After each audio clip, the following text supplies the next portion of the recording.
filmid või? Vist jah. Tegelikult tere. Pole ma näinud. Täna ma räägin teile räige pommuudise. Ma olen juurde võtnud +10 kilo 2 kuuga.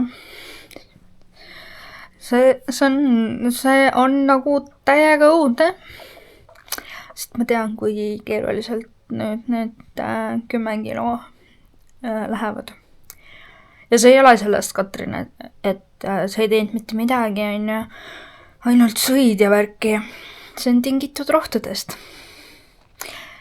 Aga sellest ma räägin lähemalt räägin sellest. Praegu ma teen omi asju ja ma jooksin täiega kokku. Täitsa õudne. See on teise vlogi jaoks. Jah. Ma hetke pärast räägin teile edasi, kuidas ma juurde võtsin vlog-kaamera plaatumist ka saada natukene. Et jah, päris õudne. Jep, ma võtsin 10 kilo juurde 2 kuuga. Kuidas see siis juhtus nii? Issand jumal küll. Kuna mul oli vaja normaalselt magada, mul on magamisprobleemid ja uneprobleemid, mis nagu on suht vastikud. Ja siis ma siin vahepeal proovisin korra ühte ruhtu. Aga enne, kui ma hakkan enda kogemusest rääkima, siis on niimoodi, et mina ei ole professionaal, on ju? Mina ei ole arst. Ja öelda seda, et ärge võtke või mis iganes, ei, kindlasti mitte. Ma lihtsalt jagan enda kogemust. Jagan lihtsalt enda kogemust. Seega nüüd kõrvad kikki, lihtsalt kuulame minu kogemust. Jumal. Märtsis ma hakkasin võtma sukest rohtu nagu Mirtazapini. Minus nagu ümbruskonnas, kes nagu tarvitavad antidepressante, on kokku puutunud Mirtazapiniga. Ka mina tegelikult puutusin kokku Mirtazapiniga siis, kui ma hakkasin rasvuma. See oli circa 2 aastat tagasi. Ma mõtlesin, et äkki seekord ikkagi joppab ja läheb hästi. Mirtazapiniga minul on kõrvaltoime on see, et ma tahan räigelt süsivesikuid ja magusat. Tähele isegi nagu ei pannud seda, et ma võisin 6 KitKati lihtsalt nagu see crunch on ja valge šokolaad, KitKati valge ja see mingi pekkis on nii hea. Täiega ja. Aga ma ei pannud tähele seda elukaaslane nagu ütles, et kuule, et sa natukene liiga palju saad magusad. Ma mingi ära sega mind. Ma tahan, siis ma söön. Üks päev kuhugi ma sättisin koolitusele ennast. Järsku vaatan peeglisse ennast. Mida hekki? Ma nagu enda meelest ei mahu nagu peeglisse ära juba. Mõtlesin, ma lähen käin siis kaalun ennast. Tegelikult ma võtsin 2 kuud kaalust täiega eemale. Ja siis ma arvasingi ikkagi seda, et ma võisin kaalust juurde võtta. Aga üritasin siis minema joosta. Ühesõnaga läksin siis kaalu peale. Oh my god, seda numbrit ma uuesti näha ei tahtnud, nagu päriselt ma ei tahtnud seda uuesti numbrit näha. See on, kaalunumber näitas 95 kilo. See on meeletult palju, see on nagu väga palju, see on jumal, mis mulle pandi 95 kiloga, ma mäletan, see oli mingi 3 aastat tagasi ma olin peenike. 2 aastat tagasi ma hakkasin rasvuma ja siis ma rasvasin 95 kiloni ja mulle siis pandi rasvumise teine aste vist äkki või esimene aste, ma ei mäleta. Igatahes mul täiesti ametlikult diagnoos oli seisnud, sest mul selle rasvumisega olid korralikud terviseprobleemid. Mul olid põlved läbi, mitte et nagu mul praegu nad läbi ei oleks. Vist äkki mingi hingamisega teema oli või midagi. Ja kõige huvitavam on see, et elukaaslane ütles selle järsu kaalu tõusuga on tekkinud selline asi, et ma hakkasin norskama. Et enne seda ma ei norskanud, aga see, et ma võtsin nagu kaalust juurde, see on nagu, jah, mitte mind nagu see häiriks, mul on jumala suva, mida ma magamise ajal teen. Aga jah, mis ma siis tegin? Läksin täiega masendusse, mõtlesin täitsa pekkis, hakkasin igatepidi, et see pidi ära olema. See pidi ära tulema. Jah, ma läksin täiega masendusse, mõtlesin, et ongi pekkis, mis ma nüüd teen. Mul oligi nagu dilemma, et kas ma magan mega hästi, sest et tegelikult need 2 kuud ma magasin ülimalt hästi. Või siis ma magan halvasti, aga ma ei rasva. Et niimoodi nagu, et kumb on siis tähtsam. Ja minu otsus langes sellele, et ma tulin maha mirtasepinilt. Jep. Tulin täitsa maha, sest et see ei olnud pikas perspektiivis nagu kuidagi kasulikum, sest et kui sa ikkagi rasvud, siis no, ma ei tea, suht rõve ju. Minul on igatahes rõve, sest mulle ei meeldi see, et ma tunnen, et mul selja peal on tekkinud voldid, siin samas nagu voldid on tekkinud ja need on nii vastikud, nad täiega hõõruvad ja see ka, et kui ma olen nagu ülekaalus, korralikult ikka ülekaalus, ma hakkan jubedalt higistama. Nagu, see on nii rõve, see on nagu rõve, vastik rõve. Mulle meeldis selline asi. Mulle endale ebamugav. See, mis nagu ülejäänud inimesed räägivad, et ma eelmisest nagu sellest rasvumisest on ja mul nagu, kuidas ma ütlen, ma olen nagu ära harjunud seda, et inimesed ütlevad mulle halvasti. Mitte ära harjunud, vaid ma vist olen oma piirid ära kaitsnud ikkagi. Ma olen inimesed paika pannud, sest et päriselt mina ei ole süüdi selles. Mul on ju rohud peal ja see on täiesti rohtudest tingitud kaalutõus.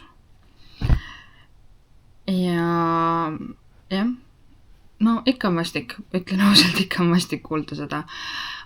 Aga noh, ma ei tea, vastuollu lähen praegu oma ütlemisega küll, jah. Aga no, igal inimesel on ebamugav kuulda seda, et kuule, lehm võta mingi kaalust alla või midagi. Noh, jah, ma olengi sinna poole teel, aga see ei käi üle öö kahjuks või õnneks. Ja ma pean aru saama oma eripäradest ja rohtudest. Võt niimoodi, praegu, mis veel toimus? Toimus see, et tegelikult ma praegu tulen 2 antidepressandilt korraga maha. Tulen maha agomelatiinilt. Mega hea antidepressant, täiega soovitan. Põhjus, miks ma maha tulen agomelatiinilt on see, et hetkel praegu ma ei vaja lisatuge ja ma peaksin juba vaikselt hakkama harjuma ilma antidepressantideta elamist. Mul ikkagi on 1 antidepressant, kokku oli mul 3 antidepressanti. 1 antidepressant mulle jäeti ja see kindlasti ka jääb. Arvatavasti nii nagu meeleolu stabilisaatorgi jääb mulle. See on Flux. Ka mega hea ravim. Ma ei ütleks seda, et mingisuguseid kõrvaltoimeid oli või midagi. Mul on maksimaalne annus, kuna ma olen ärevushäired. Mul ongi ärevushäired reaalselt. Siis see väga aitab sellele. Mis veel kogu selle aja jooksul selgus, et ma olen sügis-talve depressiivne inimene. Siis kui kevad hakkab tulema, kõik hakkab roheliseks minema, siis mul järsku kusagil hakkab dopamiin sellest nägemisest, sellest lõhnast. Ma tunnen kevadel lõhna, see on nii mõnus, see on nagu nii mõnus. Ja reaalselt nagu tahakski liigutada ennast. Ma tunnen seda, et ma ei jõua liigutada, aga ma ikkagi liigutan ennast. See on lahe, see on mõnus, aga ma lähen augustis uuesti arsti juurde ja siis me vaatame ja paneme ilmselgelt mulle mingisugused antidepressandid sügiseks, talveks tagasi. Et mul oleks nagu stabiilsem foon. Bipolaarsuse suhtes ütlen niimoodi, et see on õudne, mis praegu toimub. Vähe sellest, et ma tulen maha antidepressantidelt. Mul on olnud närvivapustus, mul on tulnud somaatilised sümptomid, ehk siis mind on iiveldama hakanud kohe, kui ma närve hakkab minema või närvitsen. Kõht lööb lahti, ma ei tea, mis veel. See, et mul on närevus 24/7, see on nagu fakt, on ju. Ilma selleta ma elada nagu, ma ei tea, mis elus on ilma ärevuseta ausalt, ei tea.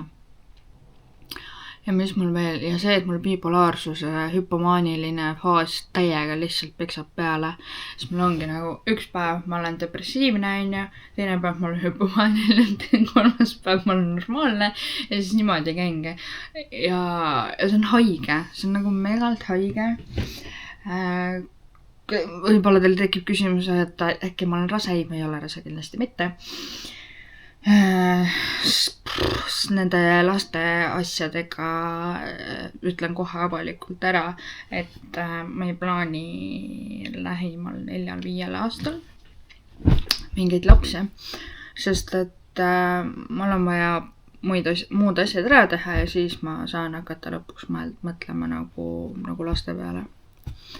Võt. Ja mul on praegu praktika ka, et elukaaslased on nagu lapsed, on ju, siis ma proovin lastega nagu luua neid sidemeid, sest et tegelikult ma ise ei tee lapsi. Ja ma olen seesama inimene, kes ei tee lapsi. Eriti kui nad pinguvad või seks kapriitsed või seks ei tee. Ma olen alati kohe, kui sa kuulen ja vaid palun. Et jah, aga muidu ma nagu saan ikkagi vist läbi või ma ei tea, saan ikka vist. Võt niimoodi, selline see lugu oligi. Praegu hetkel ma olen alla võtnud 5 kilo.